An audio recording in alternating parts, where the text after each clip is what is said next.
రెండో వారంలోకి అడుగు పెట్టకముందే 100 కోట్ల గ్రాస్ సాధించిన కుబేరా కాలీవుడ్లో ఎదురీదుతుంది.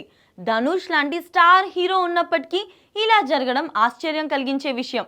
లోకల్ ఫీలింగ్ చాలా బలంగా ఉండే తమిళనాడులో కుబేరాని డబ్బింగ్ సినిమాగా చూడడం అసలు సమస్యగా మారింది.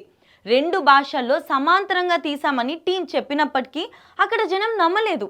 శేఖర్ కముల దర్శకత్వ శైలి అలవాటు లేకపోవడం, నాగార్జునని తమవాడిగా భావించకపోవడం, దేవిశ్రీ ప్రసాద్ సంగీతం తెలుగు నేటివిటికి దగ్గరగా ఉండడం లాంటి కారణాలు కుబేరా మీద ప్రభావం చూపించాయనేది వాస్తవం.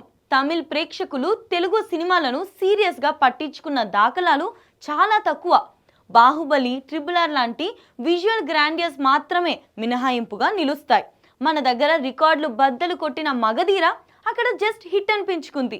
అరుంధతికి మనం గొప్ప పట్టం కడితే తమిళంలో ఓ మోస్తరుగా ఆడించారు.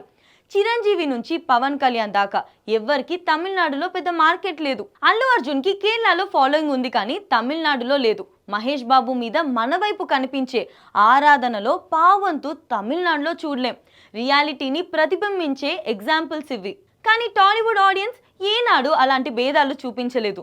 రజనీకాంత్, విక్రమ్, సూర్య, కార్తీ, అజిత్, విజయ్ ఇలా అందరినీ ఆదరించే పెద్ద మనసు మనది. అందుకే రోబో, గజని, అపరిచితుడు, భారతీయుడు, జైలర్ లాంటివి ఏపీ, తెలంగాణలోనూ రికార్డులు సృష్టించాయి. కానీ తెలుగు హీరోలు ఈ స్థాయిలో పక్క రాష్ట్రంలో మార్కెట్ సంపాదించుకున్న దాఖలాలు ఉండవు. కుబేరాను అంతగా రిసీవ్ చేసుకోకపోవడానికి రీజన్ ఏంటో అర్థమైందిగా. గతంలో సార్, లక్కీ భాస్కర్ను ప్రపంచమంతా మెచ్చుకున్న తమిళనాడులో మాత్రమే రికార్డులు దక్కలేదు. స్థానికత మీద ఉన్న ప్రేమకు ఇంతకన్నా సాక్ష్యం వేరే ఏముంది?